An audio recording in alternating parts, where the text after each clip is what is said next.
Good evening to you all. Thank you so much for joining us today. My name is Ruby Golo. I'm the Global Advisor for Global Chamber here in Accra. I also run a consultancy firm called Global Trade Consult. Today, I will be your pilot as I'm stepping in for Gifty Akofa, who is the Executive Director for the Accra Metro. Unfortunately, she's unwell and she sends her apologies. And so just few housekeeping. We'll appreciate it if you can keep your microphones on mute. And when it's time for questions and question time, you can either use the reaction button or put your questions in the chat box. You may want to also use the chat box as a tool to kind of share your profile and contact details so that people on here can see who you are, what you are doing, so we can all connect with each other. So for today, we do have 3 member companies presenting. And to kickstart, I would like to call on Dr. Kwame Klu, who usually doesn't need much introduction. But for those of you joining us for, today, he's usually between Ghana and Delaware in US, and we are glad to have him in Accra this week. He's very passionate about Africa and to project Africa as a destination for businesses. He's also into risk management and finance. And today he'll be telling us all about his work with EMI Group Investments Limited. So, Dr. Kwame Klu, we are glad to have you. The floor is yours. Thank you, Ruby. Lisa, if you can please project the presentation.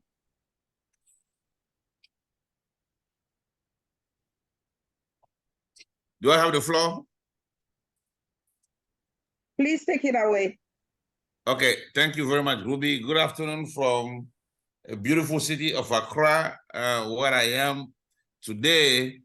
I've been crisscrossing the continent over the last 2 weeks. And one thing that I realized again, which gives me more confidence and more energy to continue doing what I'm doing, is that Africa has a lot of opportunities. And on the other hand, at the other side of the pond, we have investors who are starting to warm up about Africa, but their challenge is they cannot find good investable and bankable projects to invest in. That's where my company comes in. And first of all, I would like to acknowledge the effort of Global Chamber, Doug and Ruby and Jesus and Courtney and many other people who have identified this issue, and they have formed a panel, a working group, where we are working to solve the foreign direct investment gap in Africa. And so you'll be hearing more about it in the next few days and in the next few weeks and months. So what do I do? What does our firm do?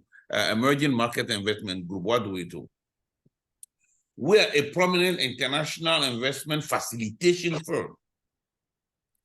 And basically, I have formed the firm so that we can solve the problem that I just presented. On the one hand, we have a lot of opportunities. On the other hand, we have people looking for deals to invest in, but the left hand is not talking to the right hand. That's where we come in. We're just building the bridge between the investors and the business community in Africa. Can we go to the next slide, please?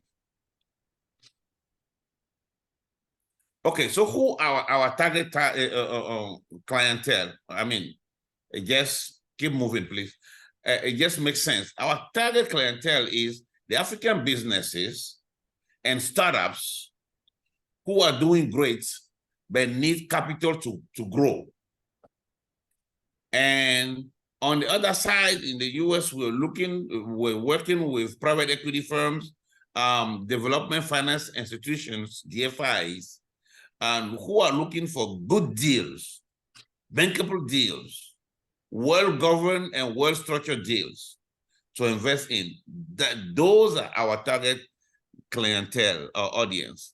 So for those of you who are hearing me, who are on the call, who are from the African continent, who are business leaders,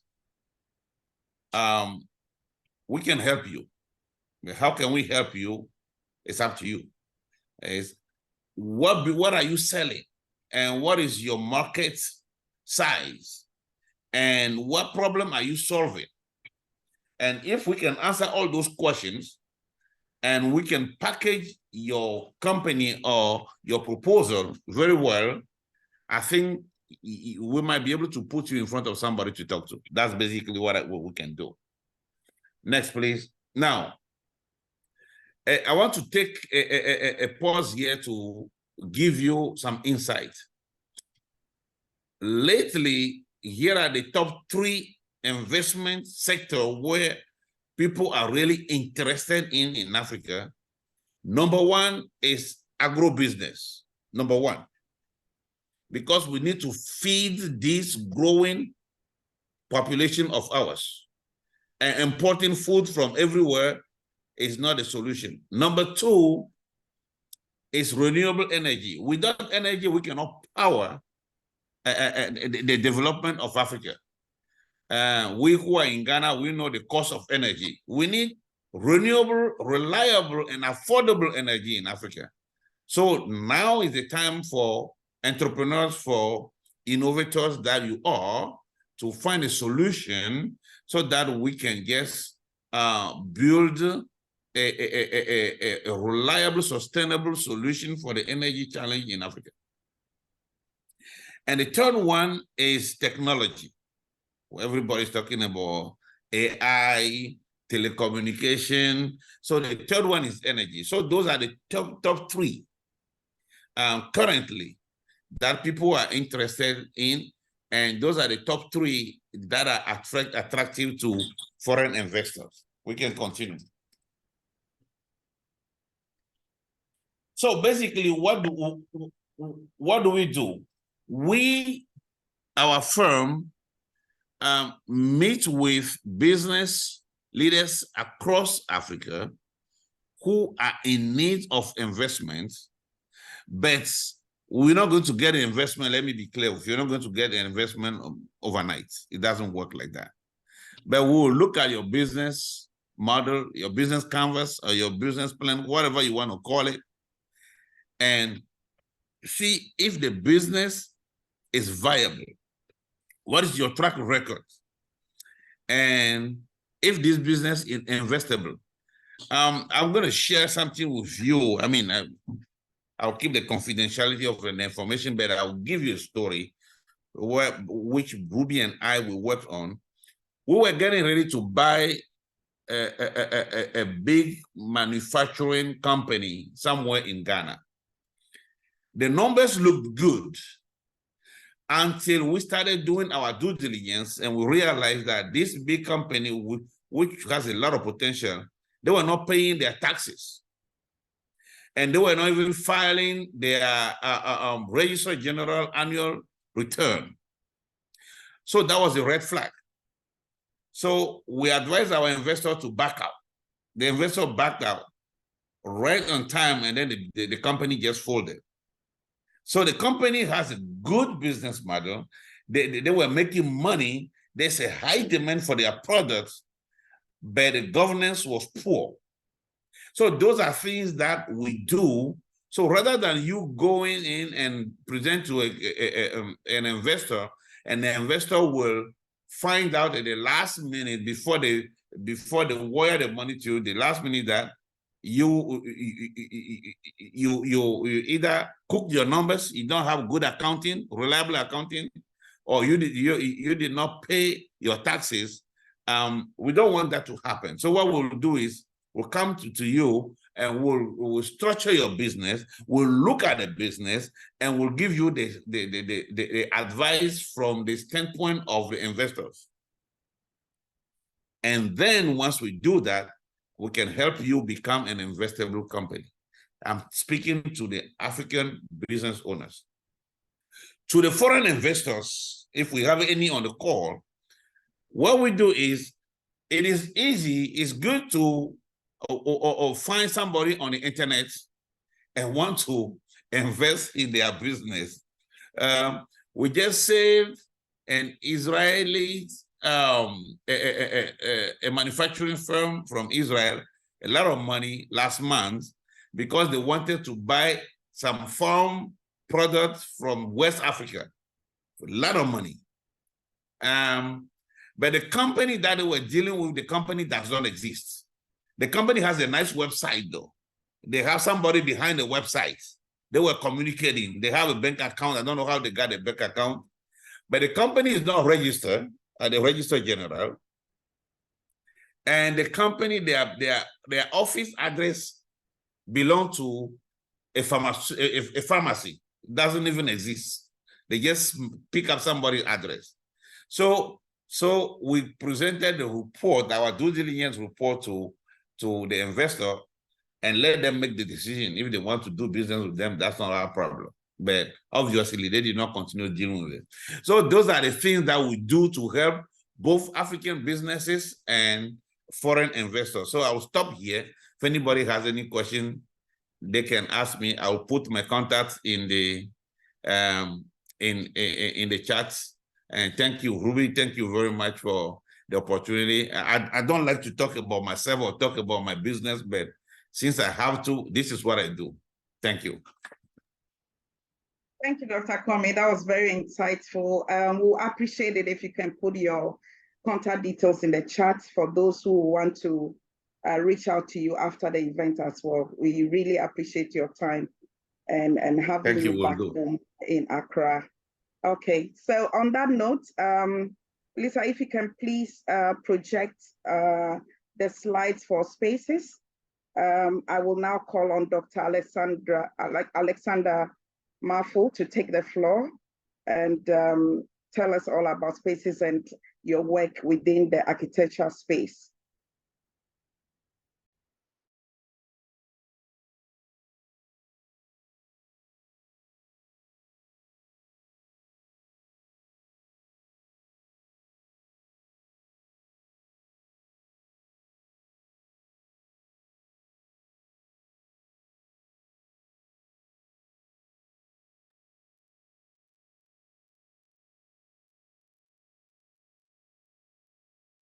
Dr. Alex, the floor is yours.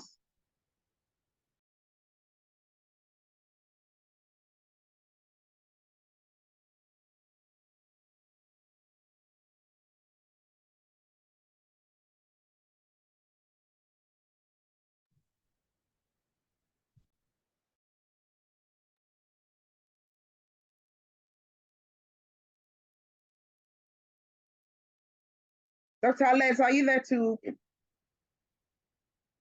present?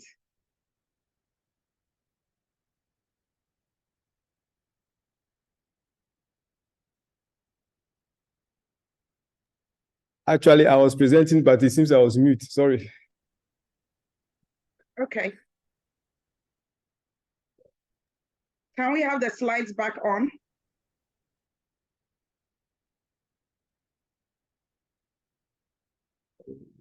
Trying to share the screen again. It says the screen sharing is paused. So. Okay, if you want to control the slides, then Elisa, please just give him permission to share.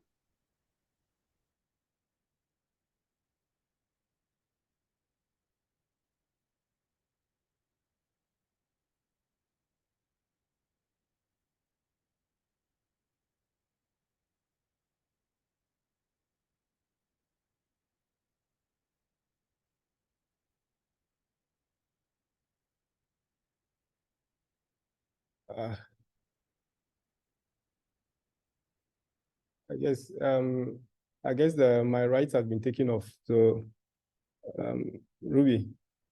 Would you want us to project it for you? Yes, please. Because I tried, it has been paused. All right, that's okay. It does happen with technology. So Elisa, sorry about that. Could you kindly project for Dr. Alex?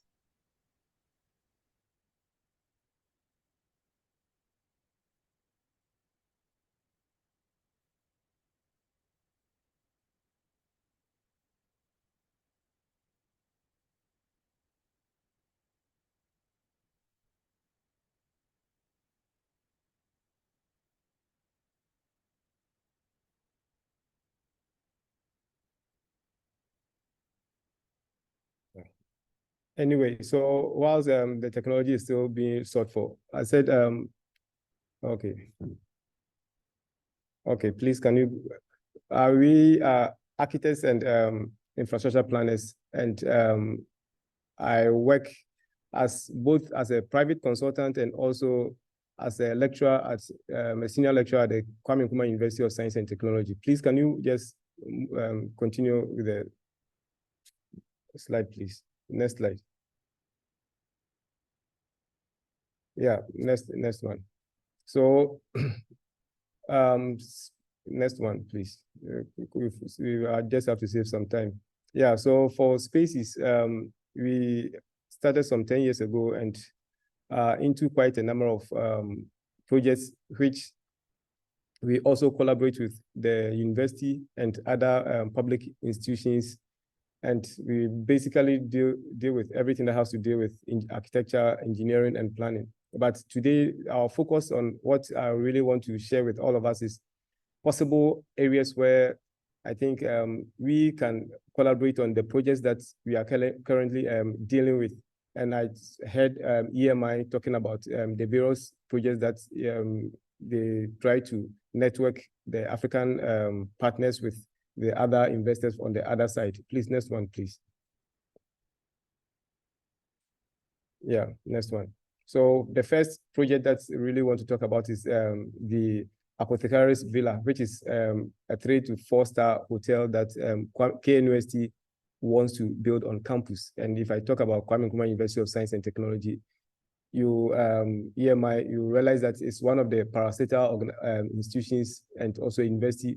And for this particular Apothecaries Villa, or this particular is for the Faculty of Pharmacy and Pharmaceutical Sciences, because of the need that they actually saw within the MICE sector. That's the meetings,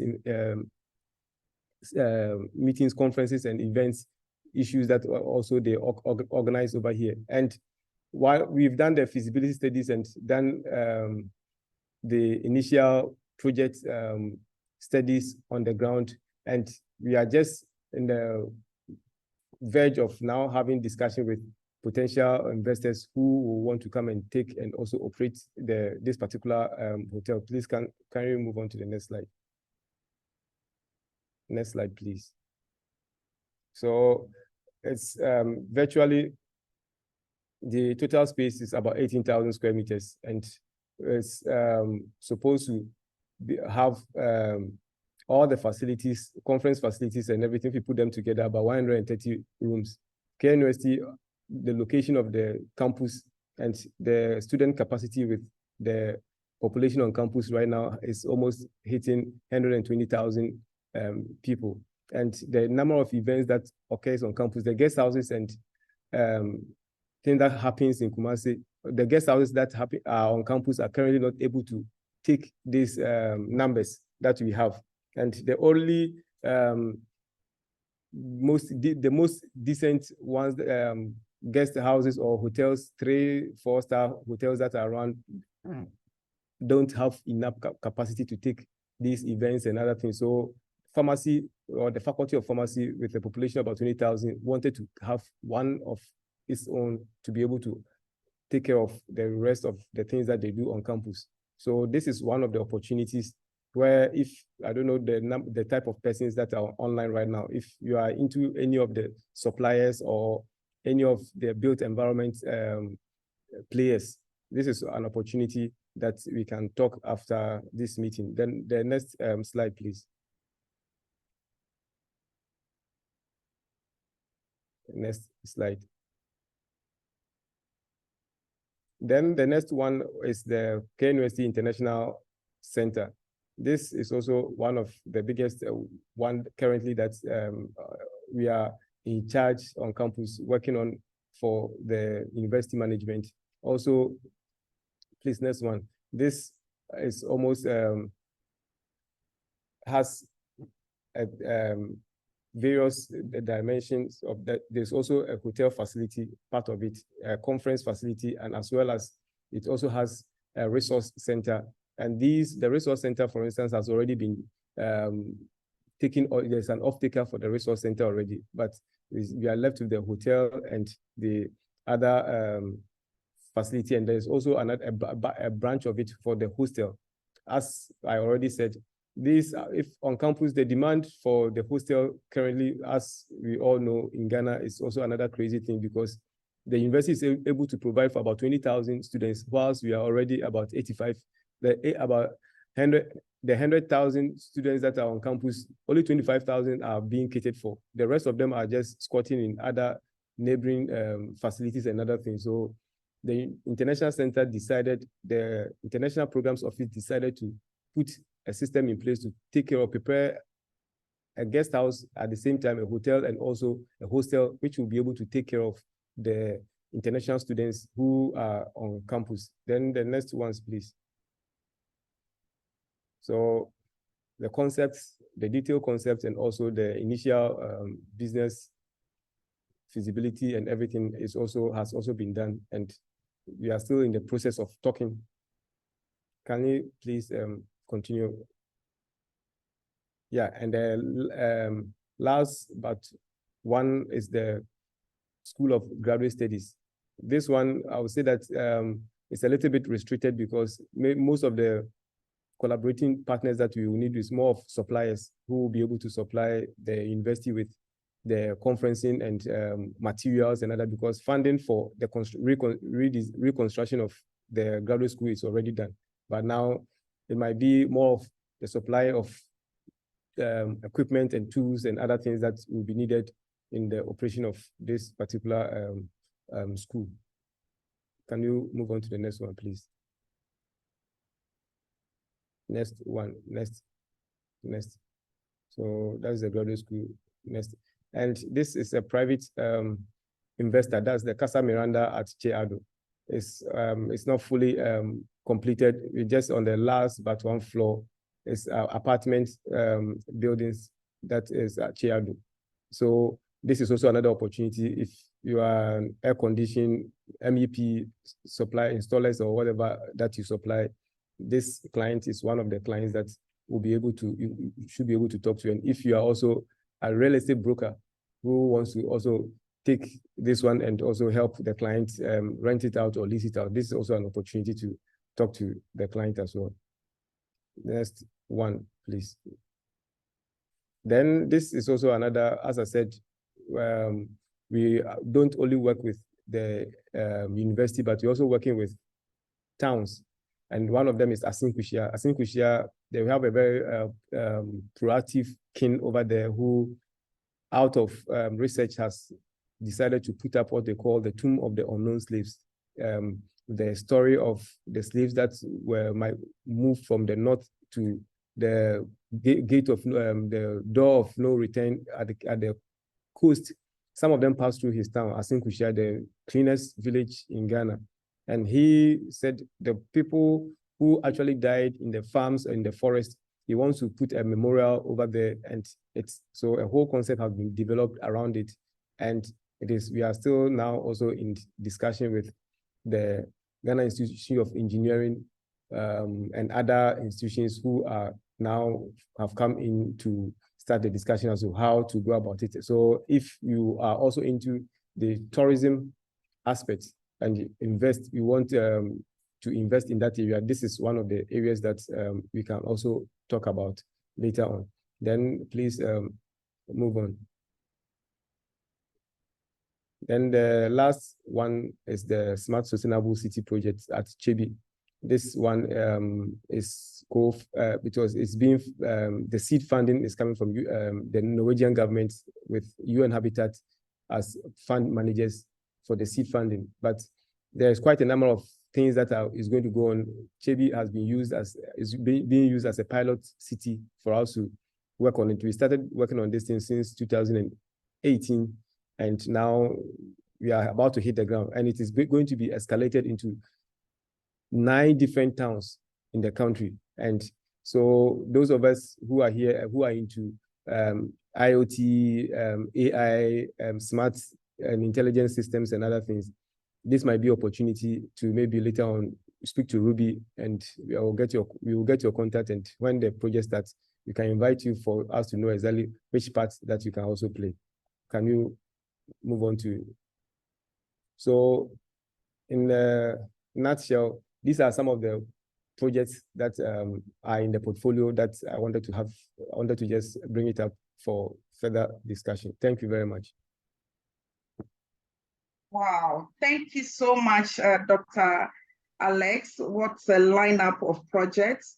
So the audience, depending on your areas of expertise, this is great opportunity for you to follow up and get more details from Dr. Alex. I'm happy to provide introductions if you want to follow up with him after this event.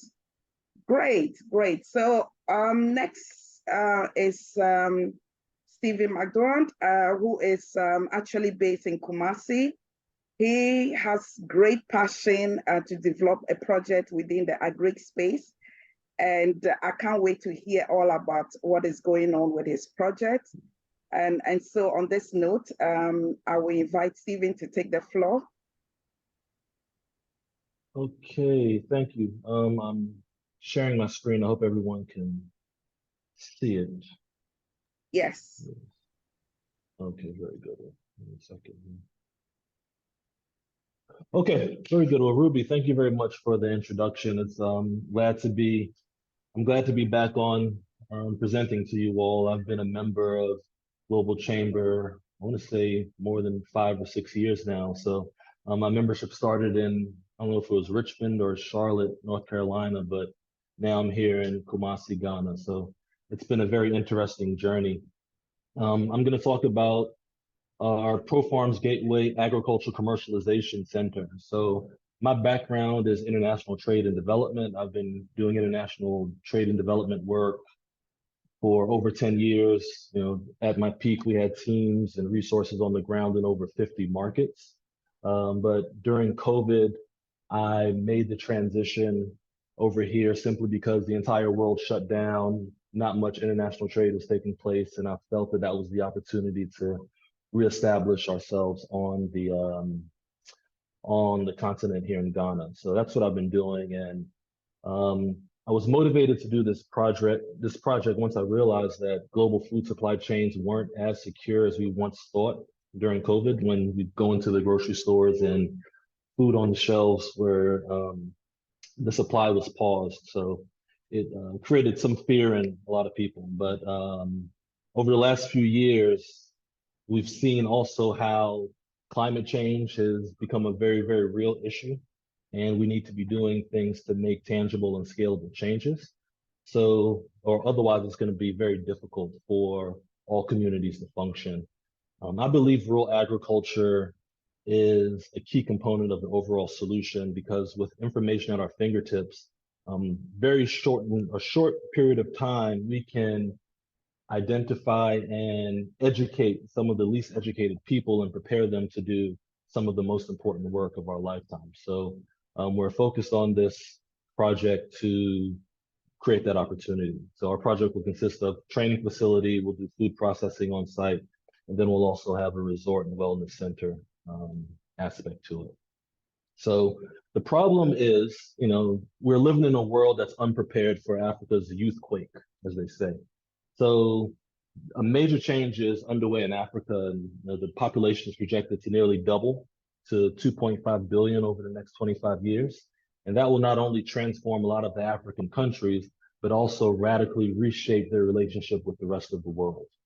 By 2050, 1 in 4 people on the planet will be African, with at least 1/3 of all young people ages 15 to 24. I know you guys have heard these stats before, but I really want to emphasize these things.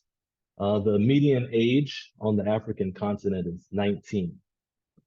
In India, it's 28. In China and the US, it's 35. So you can really see, if you think about a 19-year-old's growth projection in their lifetime, they haven't even started. So that should give you an idea of how the continent is. It really hasn't even started yet. So Africa is challenged, however, with managing this unrestrained growth. So within the next 10 years, Africa will have the world's largest workforce, surpassing China and India. And by the 2040s, it will account for 2 out of every 5 children born on the planet. So me as an international business person, I see there's so many opportunities, just like Comey and others have stated. And when it comes to this project, the opportunity really is to harness the entrepreneurial drive of young Africans by showing them how to monetize what they have the easiest access to, which is an ideal growing environment and food production capacity. And all of this will result in the creation of sustainable jobs and a sustainable future. Moving on. So the solution to this problem is the approach that I'm taking, where it's, integration is our innovation. We're not creating anything. At this point, there isn't much that can be created. However, the integration of the components is key. And that's where massive opportunities lie. So we're on the forefront of rural agriculture value chain development, where we're using that scalable and sustainable knowledge transfer model. And our approach is integrating regenerative agriculture and climate resiliency training with workforce development and tourism, with that foreign direct investment facilitation and agribusiness component to accelerate rural development. Just as Comey also stated, it's going to be very important for foreign direct investment. So that's going to be how the rest of the world will be able to participate in the growth that's going to take place on the continent. Agriculture-focused activities are key to supporting youth job creation, while subsequently helping to mitigate the impacts of climate change on the vulnerable populations. And our project will essentially empower these trainees to contribute to a food secure and sustainable world by providing the strategic tools, resources, and training. We'll establish or continue to grow our network of global experts to continuously improve agricultural practices, build resiliency, as well as improve profitability. And lastly, we'll provide a pathway that moves away from profit-driven business models to a sustainability-driven framework that halts and regresses the effects of climate change, extreme poverty, and food insecurity. Really quickly, I'll go through our commercialization model. So at the top here, we start with that business concept. So business concept creation, where we do more pre-market identification, looking for buyers prior to us beginning, so that we know we have a market once our product is complete. Here we'll also do site design based on the market that we've identified. As we move from concept, we realize it on the ground with the implementation activities tied to sustainable farming. So everything from soil remediation all the way up to water retention strategies. I mean, there's so many things that can be done there.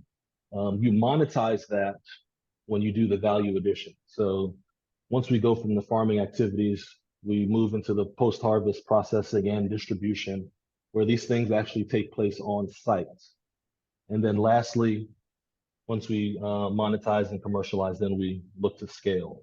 But all the while, knowledge is being transferred from each of those areas. So training takes place from the very beginning to the end. And I use the term, we have a one-stop farm. Everyone says one-stop shop, but we have a one-stop farm model where everyone can come and basically learn any aspect of that agricultural value chain. Our objectives, we look at sustainable and scalable solutions.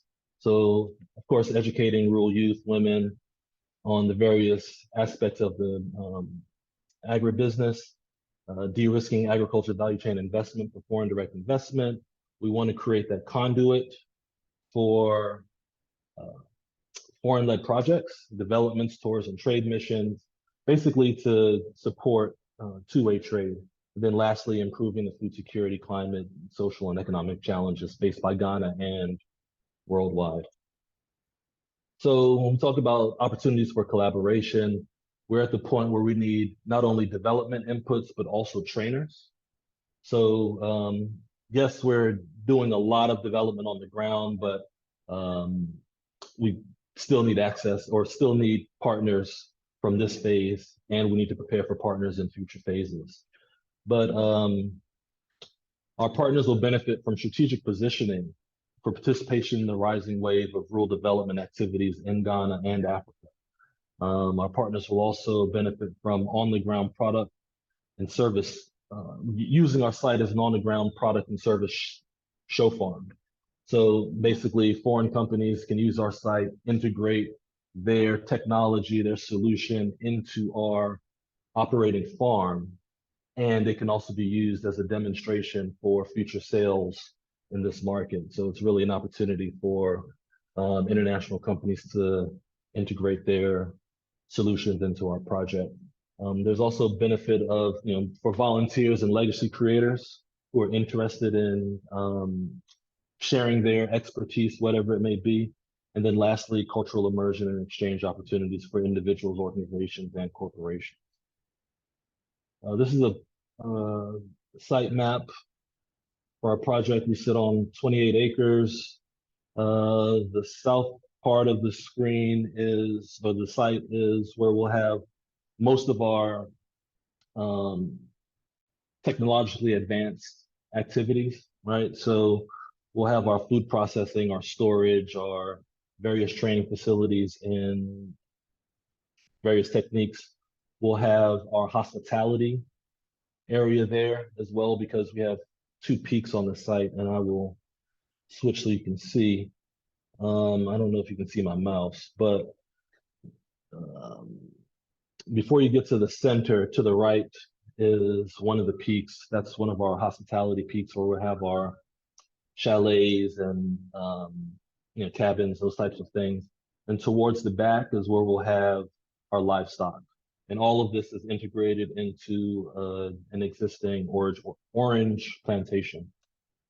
So really quickly, I'll show you a video of one of the projects that we did on our southern peak, or northern peak, sorry, where we did terracing. And this was with USDA's farmer to farmer program. No, USAID, sorry. USAID's farmer to farmer program, but we had an expert come over from Alaska to help with designing our water management system. So we had to do some terracing work because there was a lot of erosion that took place with the previous landowner. So we've been repairing the soil, but we had to also channel the water as much as possible so we can use it in other aspects of the project. Let's see.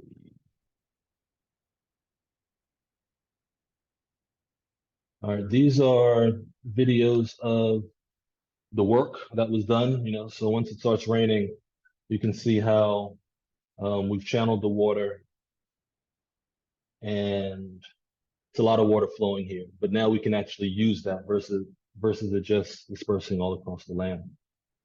All right. Okay, this is another picture before and after of before we started our work, after.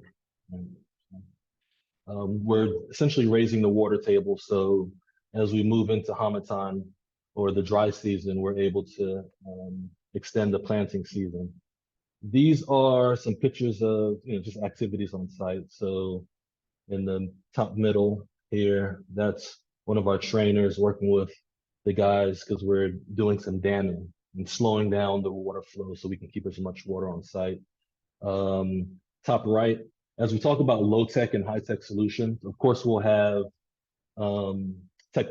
equipment that our workers can use to reach high levels, high locations. But I also wanted to show the boys that they can use what they have access to with bamboo and stick to create a ladder to do the same exact thing. So just teach them to be a bit more creative.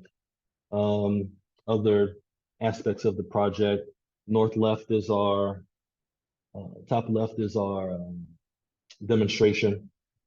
We've done miniature pawpaw or dwarf pawpaw. We've done training for local women on neem extract and all of those types of things. These are other aspects of the project as well. We work with the local primary school, so we bring them out to the site so they can experience and learn things. And yeah, that's where we are. That's what we're doing. So if there's any questions or comments, feel free to reach out. And my contact information is here. I've also started contributing to the YouTube page, so we'll be working on that over the next few months, but there's a lot of stuff on site on the YouTube page now. So thank you very much. Thank you, Stephen. Wonderful project you've got there, and well done to all the progress you've made so far. The floor is open.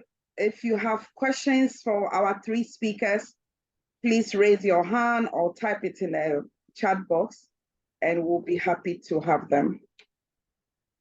Who will be our first person?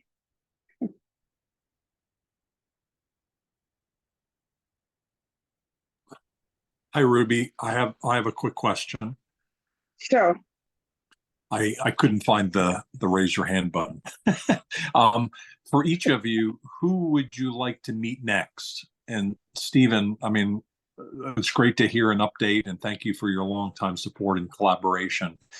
You've made so much progress. I remember in the early days you having this vision and creating this.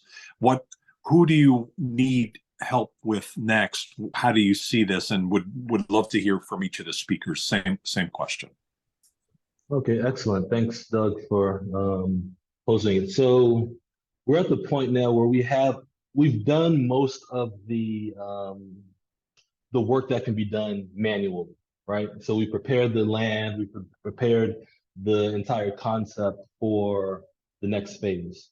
So right now, land-wise, it's prepared for heavy equipment. When you're looking at heavy equipment, then you're looking at heavy equipment costs, right? So we're at the point where we are continuing to submit proposals. We've established a few key strategic partnerships. So we're doing more joint proposals, because as a newly established NGO that may not have the past performance, financials, all of that most organizations look for, it's extremely difficult to get the attention of some of the more established organizations. So we're open to collaboration and partnership in all forms. And of course, just as any other organization, it needs money to keep moving. So if you want my bank account transfer information, I can share that with you as well. All right, thanks, guys. Okay, thank you, Stephen. I see Dr. Alex, your hand is up. Yeah, my hand is up because I wanted to, first of all, to thank Stephen for the wonderful presentation, and also to make also an offer or a proposal for collaboration, because I think KNUST can be of help, especially in this manner with the College of Agric and Renewable Natural Resources, because you have a vast number of students for very least a lot of the work that you intend to do and about to do and have in mind. There's a whole lot of resource that you can tap into, and also to use that opportunity of the collaboration to look for some of the funding from, especially for CIFA. There was a current call that was for GIZ and other organizations were flouted some calls for grants, which with the university at your back, you should be able to get. And then the students can also use your place as a living lab for internship. And then the architecture department can help with the detailing of some of the things that you are looking to do over there on the farm, whilst the construction. So the university, a collaboration with the university can help you solve some of your problems at a very cheap.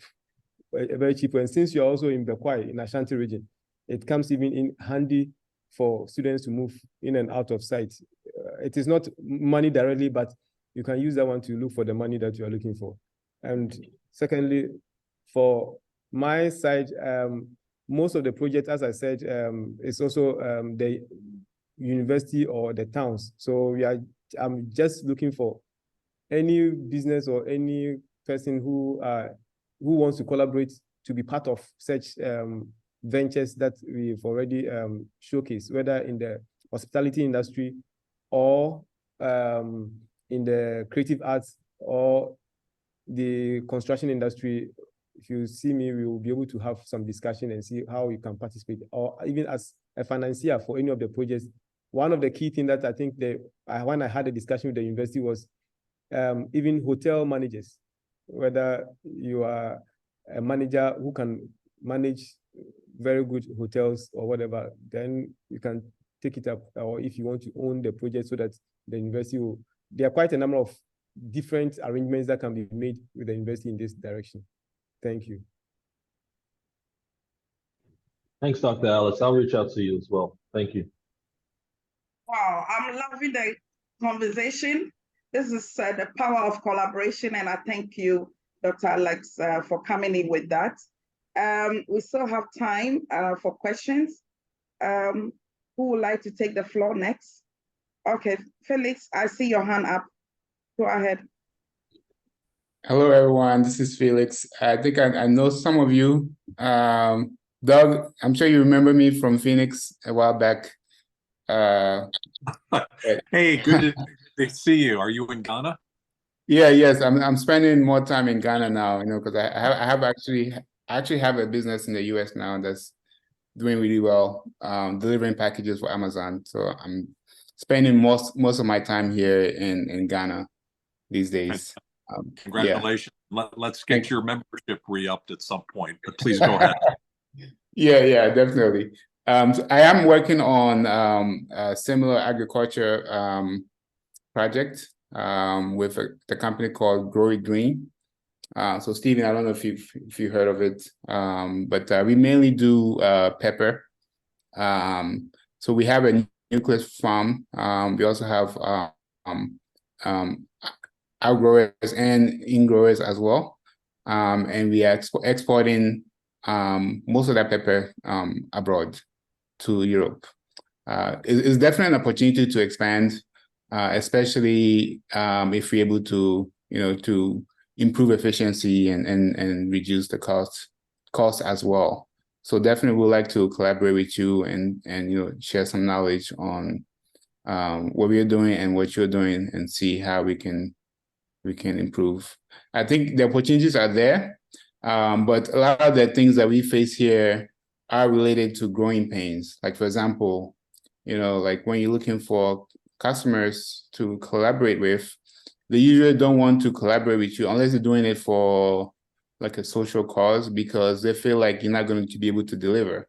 You don't have enough capacity, right, to be able to deliver the products that they are looking for. If they give you a PO, for example.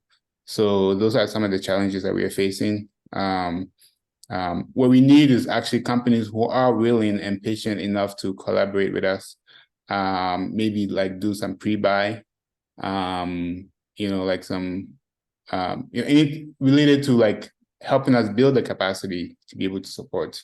Because there's definitely enough, there's enough people, there's enough land, there's enough resources to do it here, but then the patience to be able to really invest, and watch it grow is what's really missing. But we'll get together and see what we can do. Oh, absolutely, that's perfect. Thank you for your input. I totally agree on the points shared. If you want to do business in Ghana, you need to have a big heart and be patient. It can take a while. I see Kofi Bansa. Take it away. Yes, good afternoon, everybody. I think I joined the meeting very late, so I've been on for just 10 minutes. But I have a problem. It's not really a problem. It's an issue. It's a concern that I have in the agri industry. I don't know if we all can put our heads together and see if we can find a solution for that problem. It comes from the angle that there are a lot of people that have enough fund, resources in Accra, and they have a lot of land too in their various villages, and everybody is actually really interested in the agric. But the problem is that because they are in Accra and the farm is maybe, let's say I'm from Volta and my farm is in Volta region, then I put some few of my family people and some agri guys over there, and they do the farm, and the harvesting time, it happened that because I'm busy in Accra, like they will harvest, and when I get there is what they present to me as the product that they got, that is what I can work with.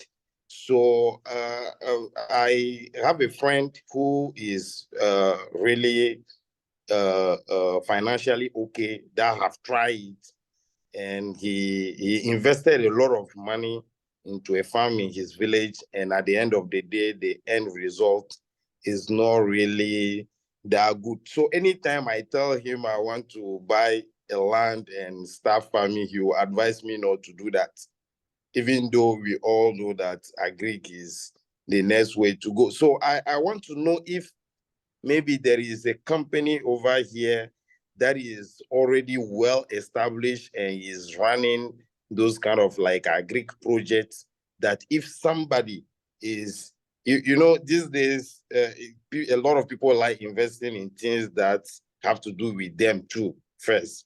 So if maybe the person know that, okay, like there is a company here that runs this and this, and I will partner with them, they can have maybe 40% and I have 60% of the project, or they have 30-70, and I know that, okay, I have a land here, this number of acres, and I can also invest this amount of money, and you run the project, like you take care of the running of the main project, and at the end of the day, I know that I'm dealing with like a credible entity that can handle the whole thing, and we all will benefit, than be in Accra and just invest. And sometimes people are not just in Accra, they are even abroad, and they have a lot of fun, they have a lot of land in the village, but because of the trust issues, they may not be able to. So I want to know if maybe there's a company around here on this platform that's handling that, or if there is none, then we can see how we can tackle that issue, so that maybe the few people I know that are interested in those things, I can also bring them on board, and we see how we take it from there. Thank you. Kofi, anyone in the audience who want to comment on Kofi's points?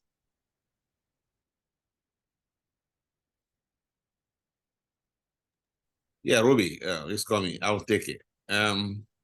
He raised a very well-known problem across Africa, which is not limited to only the agri sector. Across Africa, we have a management problem. I call it PMS, poor management syndrome. We have it from governments to private sector and to individual projects. So what he's describing, we all have experienced it. I think the solution to Kofi's problem is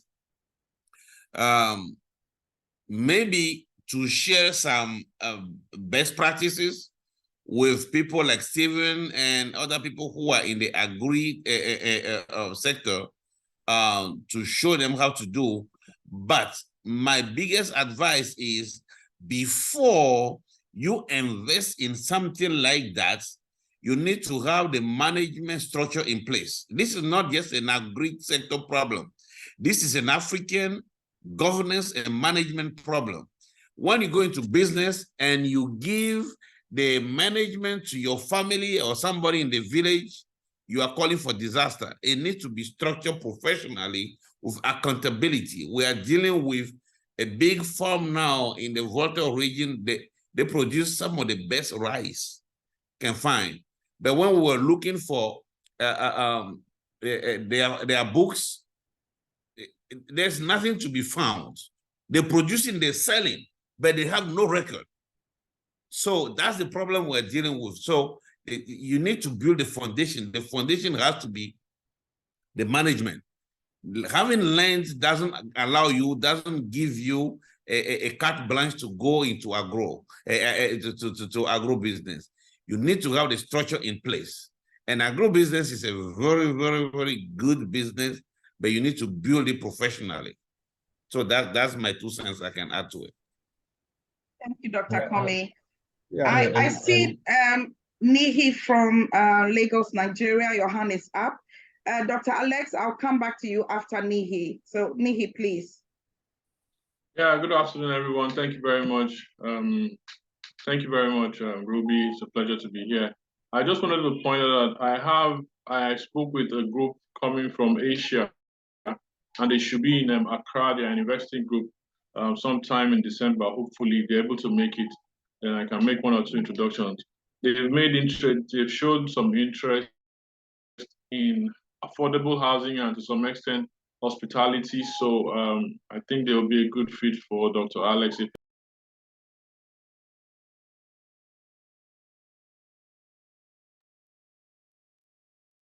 Thank you, Nihi. That's a very good news. Yes. Thank you very much. Thank you. We'll do the necessary introductions after this. Dr. Les, right. you can go ahead. Yeah, thank you very much. And thank you very much, EMI. The question or the problem that Kofi brought up, I have a client that we are also working on. I think he has, 20,000 acres in the Afram Plains, which we are preparing the Agric Master Plan. We prepared normally, just like the other gentleman, Pro Farms, we saw from Pro Farms. Before you work out a serious agric, whatever, you should have a master plan and a direction. But the problem that we are actually envisaging over here is a dichotomy between to start as an entrepreneur or to continue with the analysis of management and all those things. Because at times, if you want to really be practical, you can't actually start with management, which doesn't produce the cassava or the things on the ground. So you want to just dip your legs onto the project, and then you learn from there. But I must say that what you are experiencing, it will be good if you really get to Ruby, and then the few experience listening over here, we will have a discussion, because it is not a very easy thing that you can talk about. Some will come and promise you of heaven today, but later on, after you've given them $100,000 to go and start something, after 5 years, you ask yourself if you have put the money into treasury bills, whether that would have yielded something or not. But you can also get very faithful ones who also are willing to do something, but they also don't have any record. They don't have any track record because they have not gotten the opportunity that you are giving to them right now. So whilst you are looking for an experienced one to actually help you with the work, we need to, first of all, maybe test the grounds just like every other entrepreneur, and then be ready to fire and also to hire. Because when you have family members who will take you to the family meetings because you have fired them, then you have a big problem. But you have to be ready to fire and to hire, and don't respect whether the person is from Asia, India, Nigeria, or wherever the person is. As long as the person is able to help you manage your farm, that's the person that you have to put in there. And I think when you see Ruby with a few, I also have some few people that I can recommend to you, because at least they are also into agric, and they have made some, they have some records. But as I said, you need to interview them themselves and have a feel of what they are doing before you can even put all your trust in them. Thank you. Thank you, Dr. Alex. It looks like the conversation is going towards agric and then hospitality and all that. So I'll be happy for us to have a further conversation after this call and to see how we can work together. Do we have any other comments, questions? We did promise that we'll give people 1 minute for them to introduce themselves. In the absence of any questions, I'm happy to get people to come on and just talk a bit about themselves and what they are doing.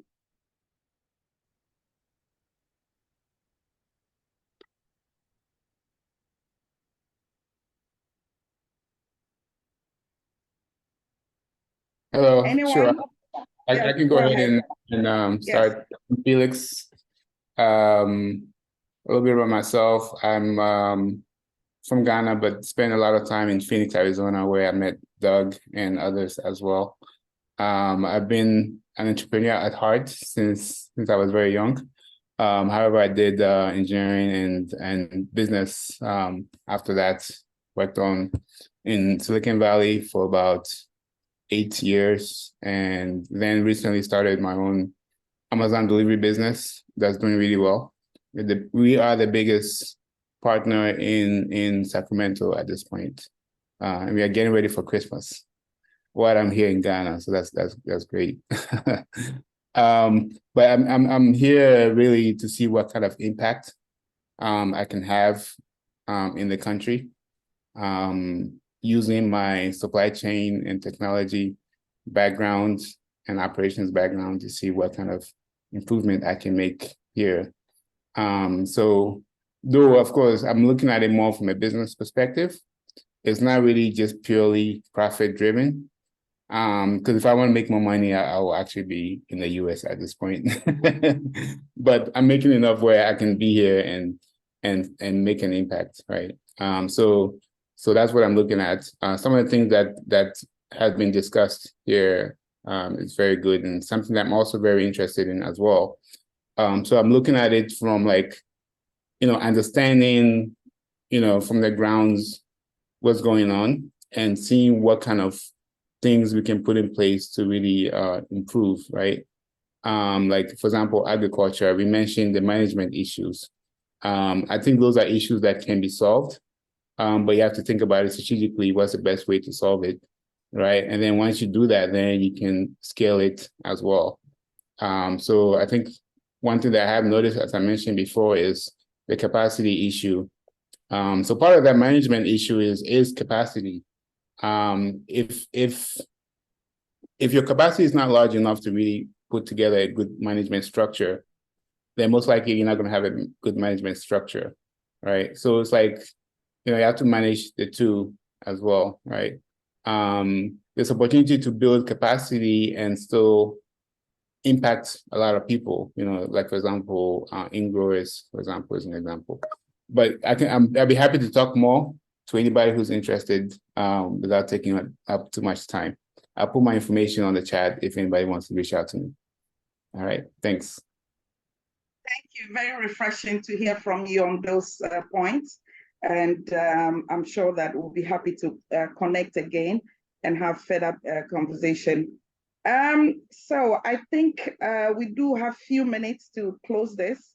The floor is open. Anyone interested in introducing themselves, where they are joining us from, what they are doing, if there's anything we can do to help your business, please take the opportunity to do so now. Otherwise, I'll call names.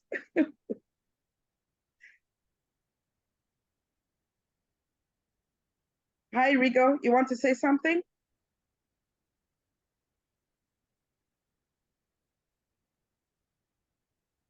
You're on mute.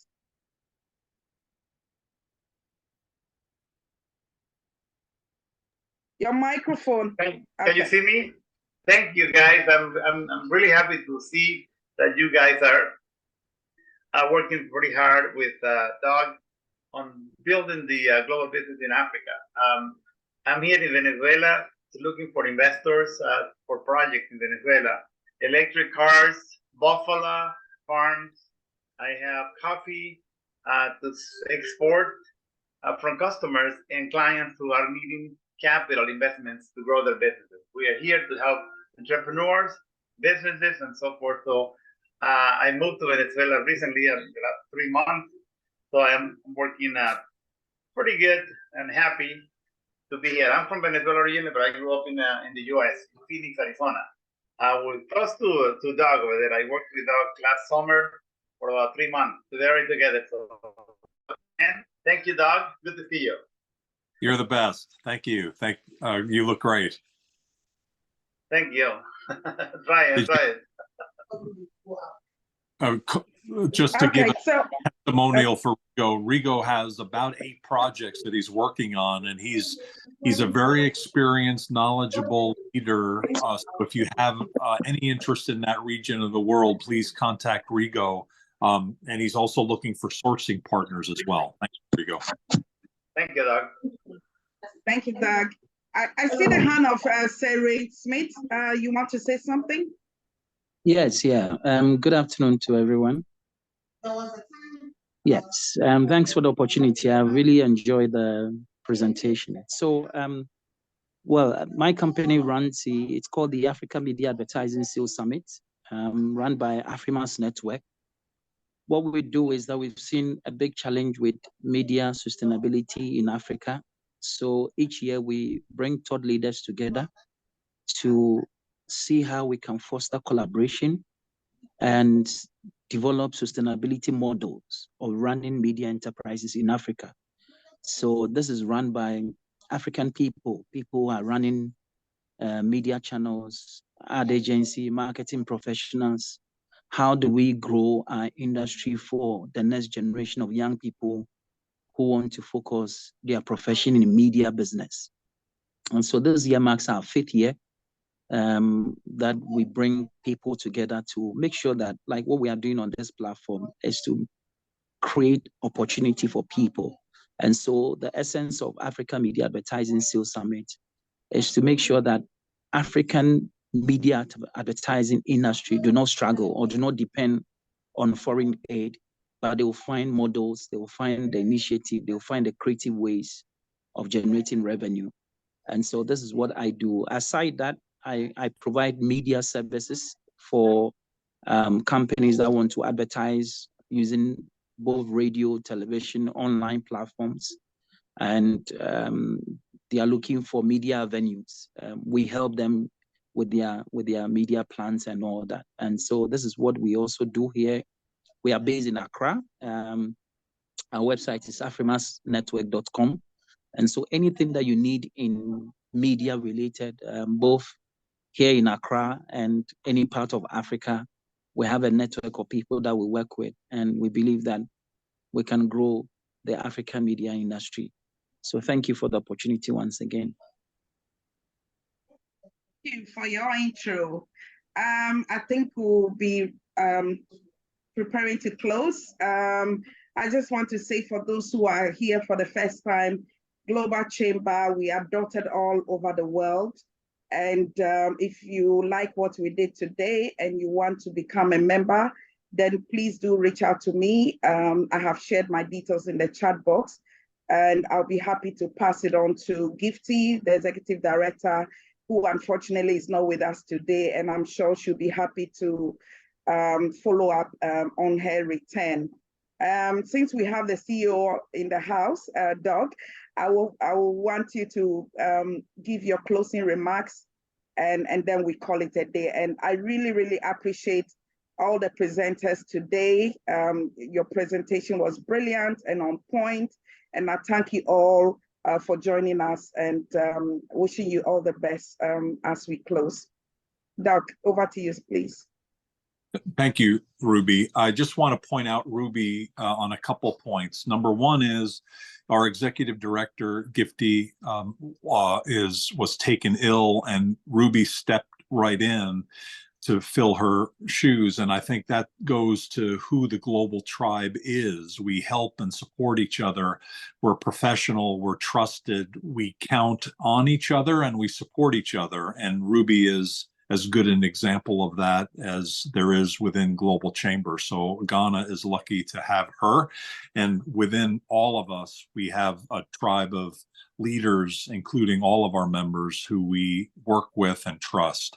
I'll also say about Ruby, as I was working with one of our members in Armenia, they sell in 83 countries when they joined Global Chamber. And so when I had that initial conversation a year ago, it was like, wow, 83 countries, like what could we do to help? Well, they joined, and within within weeks. It was probably within 2 weeks. They already had opportunities in 8 new countries, and they've ended up with new business in 4 of those. And so they just renewed. And when they were renewing their membership, they pointed to Ruby as one example of why they love Global Chamber, because early on, after we gave them all those introductions, they said, oh, by the way, we're in a trade mission or a trade show in 2 or 3 weeks in Ghana, and wonder if you have anybody there that we might talk to about getting into the government. So I asked them who they wanted to see. I sent an email to Ruby and said, hey, Ruby,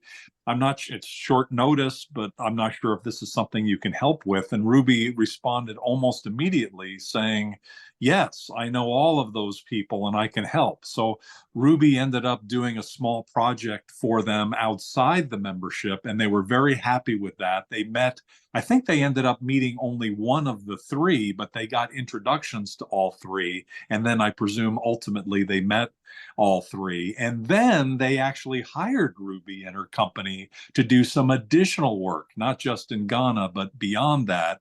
And so there, I think, goes to the Global Chamber network and Ruby specifically on her capabilities, which are very strong. So thank you, Ruby, for all that you do. And I wanted to give you kudos because you're amazing.